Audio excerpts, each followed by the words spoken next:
guys, lakad muna tayo dito guys. Continue pa rin tayo sa ating pagbablog.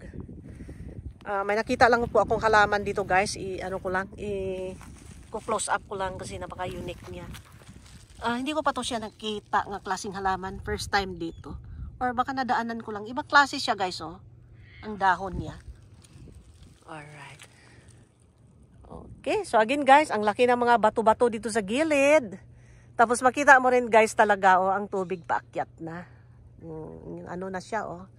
Kanina yung nag-start pa ako ng vlogging, hindi pa to gasyadong close dito sa may ito sa mga bato-bato. Alright. So actually guys, medyo malamig po tayo ngayon. We are 16 degrees centigrade dito sa may Bodega Bay. So talagang malamig, maginaw dito guys. Alright, so kita mo sakyanan ko guys, oh, talagang ang background yan, di mo makita dahil napaka-foggy. So ikot ko yung camera guys. Yan, continue pa rin tayo dito. Tapos may isang pickup truck dyan. Yung mama, bumaba, nandoon siya somewhere there sa may boardwalk. Siguro mangisda yun. So ito guys, talagang dyan. Normally dyan, nandyan yung mga boat dyan guys, naka-parking. But halos hindi mo na makita sa sobrang foggy niya. Pasensya na guys, hindi ako gumagamit ng gimbal. So maaring magalaw itong natin. Video natin. Pero I'll try my best na hindi maggalaw-galaw. So, itong guys, Bodega Bay, part pa rin ito ng Sonoma County. So malaki ang Sonoma County guys. So ito yung mga rules nila sa crabbing, pero sabi hindi season ngayon ng crabbing. Sa may bandang October, November. Yan, rock crabs ngayon guys, hindi Danzinos crabs. Yan, sinasabi diyan specifically. Yan ang mga regulations lang guys, mga rules you have to follow kung ikaw ay crabbing dito sa may Bodega Bay area. So again, may mahabang dyan, boardwalk dyan, papunta doon, design talaga sa mga individual nga gustong mag-fishing, using fishing rod at saka yung mga crab traps. Yan, ang ingay ng mga ibon guys, oh, mga seagull talaga yung malakas mag-ingay. Yan, so, alright. Okay, so again guys, today is Monday, August 28, 2023 guys. My time here is 8:34 in the morning, Bodega time. So guys, ito yung mga boat nga naka-parking lang dyan guys. Hindi pa nila ginagamit. So itong mga parking areas nila, may tinatakipan, may iba hindi tinatakipan. So I believe these guys are renting their spaces down here para makapark sila dito. Yung iba naman makita mo hinihila ng mga pickup truck nila, mga RV, mga van nila, dinadala nila sa bahay nila. Siguro hindi na magbayad ng parking fee dito. At saka may mga boat dyan guys, sigurado may mga yan, yung mga pwesto nila dyan, may mga parking fee yan, docking fee ang tawag yan. So dyan sila, maiiwan yung mga boat nila kung talagang frequent sila nagpi-fishing. Pero yung iba naman, hinihila ng mga RV nila, mga boat nila para hindi na sila mag-rent dito sa may marina. So again guys, this is Spud Marina, Bodega Bay, California. So ito yung mga boat guys, look at them. Paano nila ginasecure yung mga boat nila, takipan nila, binibihisan nila. May damit para hindi masira siguro yung mga nila dyan, mga paint or whatever, mga makina nila.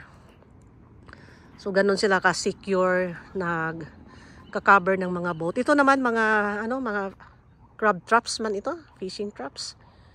Yan, nakatakip. Kita natin. Silipin natin guys, silip man lang tayo. Yan.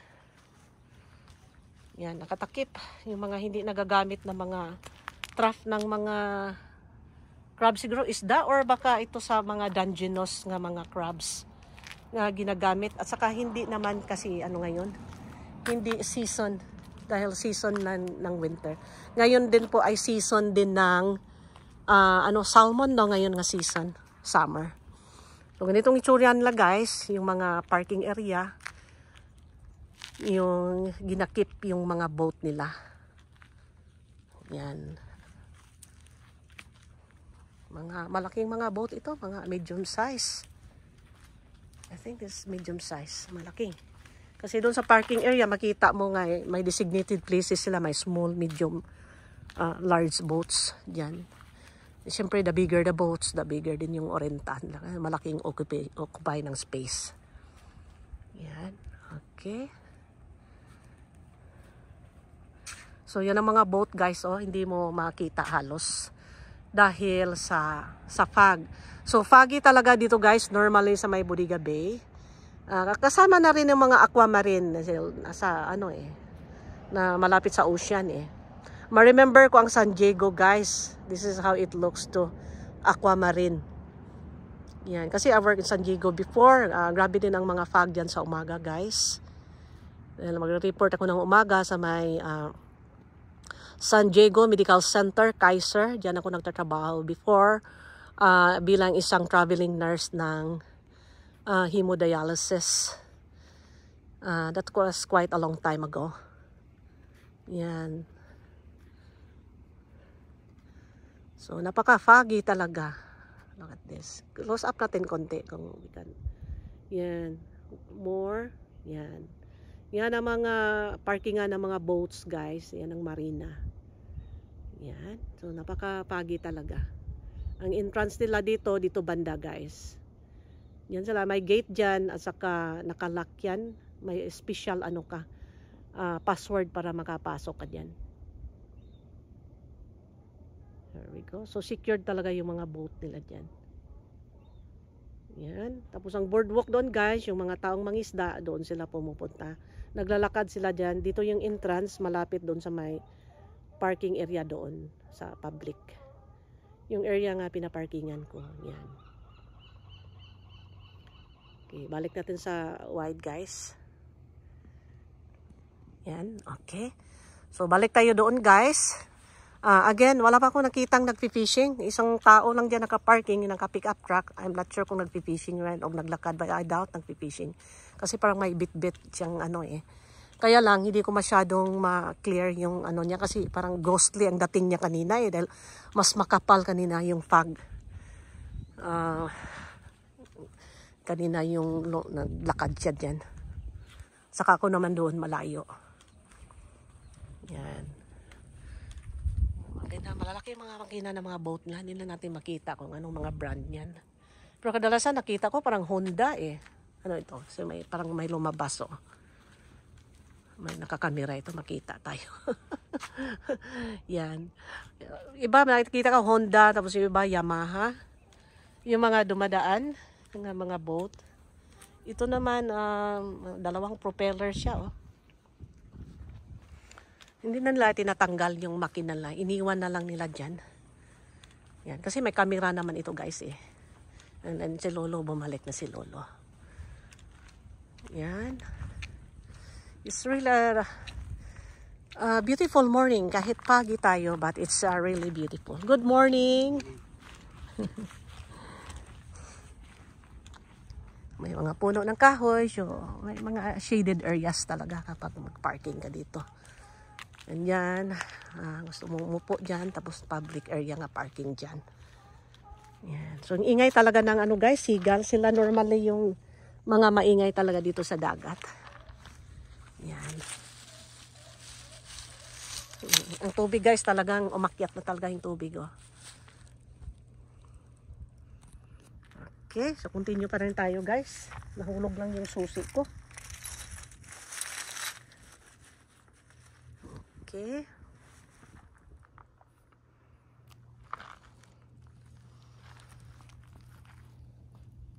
Spud Point Marina. So ito, guys, ito ang dapat babasahin bago ka ka-crabbing dito sa may coastal California. So hazard zone talaga dito, guys, ng mga tsunami. In case of earthquake, go to high ground or inland. Palaging may buong coastal yata dito sa may Pacific coastal area, galing Washington State hanggang papuntang San Diego to New Mexico. Talagang hazard zone, talaga may mga reminders dyan. They always put that. Sa may Oregon, nakikita ko yung mga reminders na yan. Sa may Washington State, nakikita ko rin yan. So, talagang nilalagyan nila ng mga reminders sa coastal area. Anong gagawin kapag magpapanik na, so hindi dapat magpanik. Presence of mind. Yeah. Tapos tingnan mo yung mga lumot nila guys, ang kapal. So that means to say rich ang area dito sa mga habitats, marine habitats, dahil maraming pagkain. Kasi ito guys, mga pagkain ito ng mga isda, mga lamang dagat. Pagkain nila yan, mga crabs, ganun. Tapos try nating pasukin ito guys, medyo malayo ito guys, yung ano nila, boardwalk, pero hindi natin makita si Manong dyan. Siguro nandun siya doon sa pinakadulo, dahil doon sa pinakadulo, malalim yung tubig. Doon yung lagyanan ng mga yung trap ng crabs, kasi nandun daw yung mga crabs. And then mga isda naman dito guys, pwede ka rin doon sa may dulo nito. And then turn ka doon ang pinakalayo ng malalim na tubig. Ang kadalasang isda dito guys, mga smelts. Yan, ang mga smelts, known yan sila nga maliit na isda. Wala naman daw niyan, size limit, yun ang sabi. Dahil siguro dahil understood na maliit siya or whatever. Tapos, I'm not sure yung natanungan ko kung talagang accurate yun siya. Tapos sabi niya, wala naman limits how many pounds. But, I doubt din kasi alam ko dito may mga limits ng mga pounds eh. Tsaka size ng isda. But anyway, only like few groups of people I asked yesterday. Yan. That is something that I had to read about. All I know, they have sizes. Ma crabs man, ma shrimps, ma isda. And they have certain pounds how much you allowed to bring out from the ocean, from the coastal area. So guys, again, ang madilim pa. So mamaya magki-clear up din ito guys. Usually nagki-clear up siya mga noon time. And then magbo-blue sky naman yung background dyan. So ngayon kasi hindi siya blue sky dahil early morning tayo, napaka-foggy talaga ang condition niya. Yan. So si Manong, I doubt doon siya sa pinakadulo, balik crabs ang niya doon. Goal siguro dahil wala siya diyan sa straight nitong end nito. Talagang nag-turn left siya doon. Yan. So again guys, this is Bodega Bay, California po tayo ngayon, nandito sa may Spud Marina. So ito yung mga mangingisda guys, mga boat ng mga mangingisda. Dito sila nagpa-parking. Tapos nandoon din yung parang gate nga doon kapag yung commercial fishing boat, anyway, nakita ko tinitimbang doon eh. By box na. So siguro baka mga crabs yun or mga isda na rin. So ngayon guys, ang crabs ngayon is rock crabs. Hindi ka pwedeng manguha ng Dungeness crabs ngayon. Meron naman dyan Dungeness crabs pero hindi niya season. So that means to say kung meron man, ibalik mo sa dagat. May makuha ka ng Dungeness dahil kung mahuli, medyo may penalty dahil hindi siya season. Dahil sabi nung isang mangingisda, tatanong ko, ang season daw niya is malamig na season, winter. So ngayong summer, salmon season. So malapit naman din. August, September, October, malapit na naman. There we go. Fall na naman tayo, iba na naman yung kulay natin. Another beautiful na naman. And hopefully it will happen talaga. Beautiful tayo balik. Pero guys, ang daming calamities ngayon. Hindi na natin alam kung anong season tayo talaga. Pero I'm very thankful guys dahil yung fire, alam ko may fire doon sa may Southern California, malapit sa may between Nevada and California, pero na-stop naman kaagad. So I was very thankful. And then yung Canada naman, yung fire nila doon, I think it's controlled na, pero meron pa rin kaunti. And there was one in Oregon too.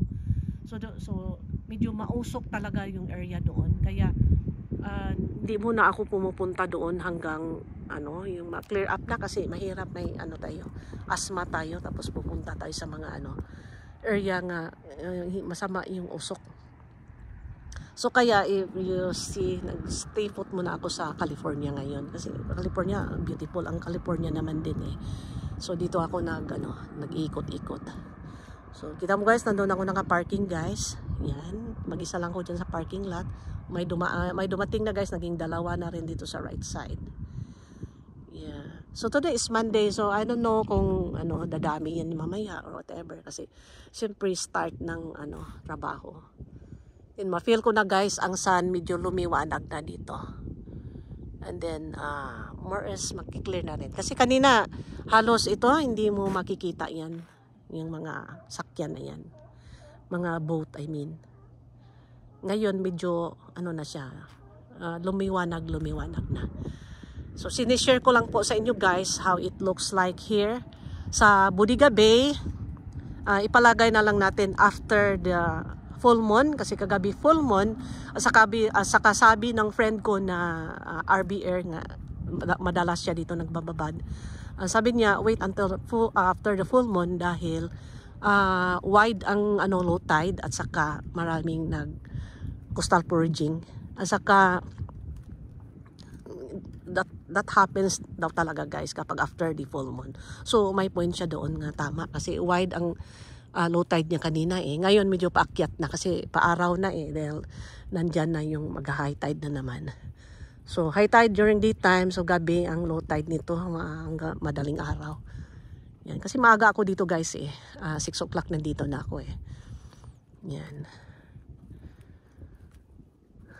Tapos mamaya kung mag na naman mag-blue sky na naman ito.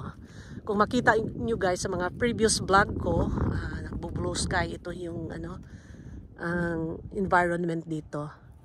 Dahil that time medyo mataas ng araw pahapon na. Yan. So this is the view guys. So mga mangingisda diyan, mga friends natin. I'm sure alam nyo to dahil palagi kayong pumupunta dito. Sabi iba daw mga Pilipino mangingisda galing pa daw sa Sacramento, Stockton, ganun.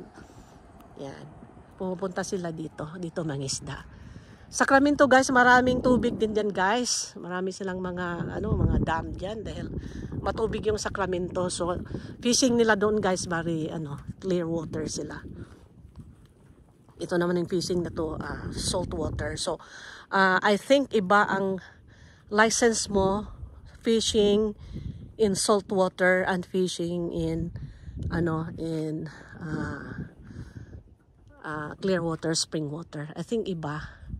And I think iba din yung crabbing pero yung sabi ni Manong yung last week sabi niya iba daw din, pareho lang din lahat. So anyway guys, mayroon namang rules and regulation. May mga pamphlets yan sila sa mga stores nga nagbibenta ng mga fishing stuff. Yeah. That's what I believe. Pero sabi nila isang permit lang daw. Basta gamitin mo lang buong California, hindi sa labas ng California. Kasi outside California, iba naman din ang style ng mga permit nila doon. So kahit nasa Amerika po tayo, iba-iba ang mga patakaran, rules and regulations in every state. So hindi tayo basta-basta na lang pumupunta na ibang state nga, mamulot ka na lang doon. You have license nga designed for that state.